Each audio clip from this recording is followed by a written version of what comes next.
जय श्री महाकाल। स्वागत है आपका गायत्री महाविज्ञान के तीसरे वीडियो में।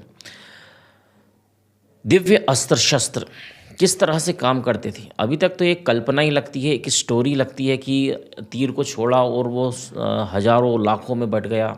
किसी तीर में आग निकल रही, किसी में पानी बरस रहा है, किसी में ब्रह्म की शक्ति है, मतलब विस्फोट कर सकता है, वो परमाणु से भी बड़ी शक्ति है किसी किसी तीरों के अंदर।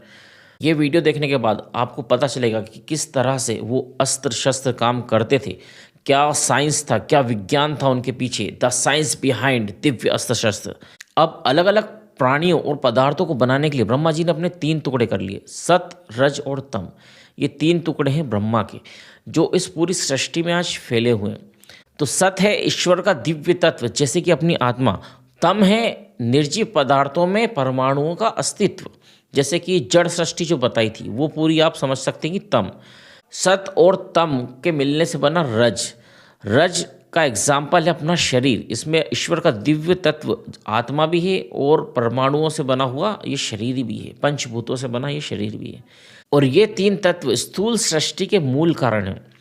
अब आपने बहुत से जो नाटक आते हैं और मूवीज़ आती हैं उनमें ये सुना होगा कि हीम शीम क्लीम, हीम शीम क्लीम, बहुत बार आपने ये मंत्र सुना होगा। तो ये क्या है? यही त्रिधा प्रकृति है। सत मतलब हीम या सरस्वती, रज श्रीम या लक्ष्मी, और तम क्लीम या काली, यही कहलाई त्रिधा प्रकृति। ध्यान रखिएगा, त्रिधा प्रकृति नाम याद कर लीजिए, हीम शीम क्लीम, त्रिधा प्रकृति। सत, रज और तम ये कहलाई त्रिधा प्रकृति। इसका अपन आगे इस्तेमाल करेंगे।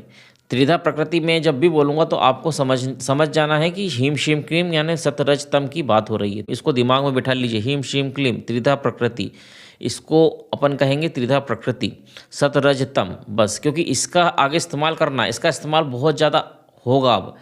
तो हमारे पूर्वजों ने क्या किया कि जो सूक्ष्म प्रकृति के ये 3 शक्ति प्रवाह थे, इनकी रिसर्च और एक्सपेरिमेंट में अपनी पूरी शक्तियां लगा दी। योग साधना द्वारा शरीर के विभिन्न भागों में छुपे हुए शक्ति केंद्रों को, चक्रों को, ग्रंथियों को, मातृकाओं को, ज्योतियों को और भ्रमरों को जगाते थे।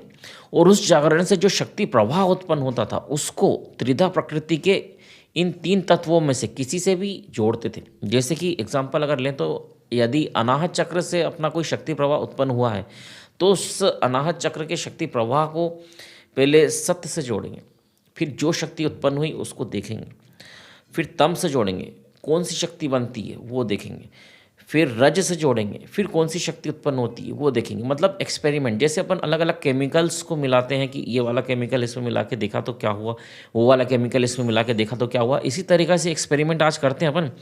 उस समय पे इन सूक्ष्म तत्वों का एक्सपेरिमेंट होता था। सत, रज और तम शक्ति प्रवाहों की शक्ति जो रहती थी, जैसे विभिन्न, जैसे आज्ञा चक्र को जागृत करा, आज्ञा चक्र को जागृत करने के बाद उससे शक्ति प्रवाह हुआ उत्पन्न, उस शक्ति प्रवाह को सत से जोड़ा, तम से जोड़ा, रस से जोड़ा, और उनसे क्या अलग अलग शक्तियाँ बनी उनको देखते थे कि उसका इस्तेमाल अपन कहाँ कर सकते हैं, क्या शक्ति बनी है, आग की, पानी की, कौन सी शक्ति बनी है जिसका अपन इस्तेमाल कर सकते हैं।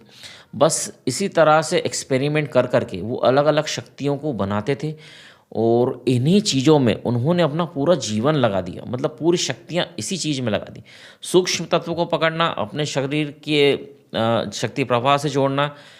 तो इसी प्रकार साधना द्वारा अपने शरीर के शक्ति केंद्रों का जागरण करके उसे सूक्ष्म प्रकृति के शक्ति प्रवाहों से जोड़ देना, जिससे मनुष्य और आदिशक्ति आपस में जुड़ जाते थे और मनुष्य अपनी इच्छा के अनुसार उसका उपयोग कर सकता था। महाभारत और लंका के युद्ध में जो दिव्य अस्त्र शस्त्र इस्तेमाल हुए थे उनसे थोड़े बहुत मिलते जुलते आज हम बना पाएँ, जैसे रडार बम, अश्रु बम, गैस बम और परमाणु बम। किसने सोचा था कि ऐसी कोई मिसाइल बनेगी जिसको छोड़ेंगे तो वो टारगेट पे जहाँ उसको छोड़ा है वहीं से कहीं से भी घूम के जाएगी, लेकिन जाएगी वहीं पे। तो इस प्रकार के जो अस्त्र शस्त्र हैं उनका वर्णन हमारे प्राचीन ग्रंथों में मिलता है। लोगों को लगता था कि यार ये कैसे पॉसिबल है, तो लोग इसे एक कहानी की तरह समझते थे कि शायद कहानी हो। पर जब आज विज्ञान ने इतनी तरक्की कर ली तब वो जो प्राचीन जो कहानी उनने सुनी थी वो एक सच लगती है। प्राचीन काल में मोहक शस्त्र, ब्रह्मपाश, नागपाश, वरुणास्त्र, अग्निबाण, कई प्रकार के बाण छोड़े जाते थे। इसके पीछे का साइंस ये है कि ये जो शक्तियाँ हैं इनको कहीं पे भेजने के लिए एक माध्यम चाहिए। महाभारत और लंका के युद्ध में आपने देखा होगा कि तीर को निकाल के और मंत्रों का उच्चारण करते थे। मंत्रों के उच्चारण के समय वो क्या करते थे कि अपने शरीर के जो शक्ति केंद्रों का जो शक्ति प्रवाह है उसको त्रिधा प्रकृति के शक्ति प्रवाह से जोड़ के उस शक्ति को उस तीर में डालते थे। तब वो जो तीर था वो बहुत ज़्यादा शक्तिशाली हो जाता और उसको छोड़ते थे। जो शक्ति जो उसमें लगाई है वो काम करती थी। तीर छोड़ने पे एक तीर जाता था और वो हजारों लाखों में बढ़ जाता था। अगर अग्नि वाली शक्ति अगर उसमें लगाई है तो वो आग बरसाता था। यदि मंत्रों द्वारा उसको वर्षा वाली शक्ति लगाई है तो वो पानी बरसाता था। तो इस तरह से अलग अलग शक्तियाँ मंत्रों द्वारा इतनी ज़्यादा ताकत उन तीरों में डाल दी जाती थी। वो तीर क्या था? तीर एक माध्यम था, क्योंकि इन शक्तियों को एक माध्यम चाहिए, यहाँ से वहाँ भेजने के लिए एक माध्यम चाहिए, और वही माध्यम था वो तीर जो केवल मंत्रों के बल से चलाया जाता। तो यही था दिव्य अस्त्र शस्त्रों के पीछे का विज्ञान। वीडियो अच्छा लगा तो कमेंट में ज़रूर लिख के बताइएगा। कोई भी सवाल है आप हमसे पूछ सकते हैं। जय श्री महाकाल।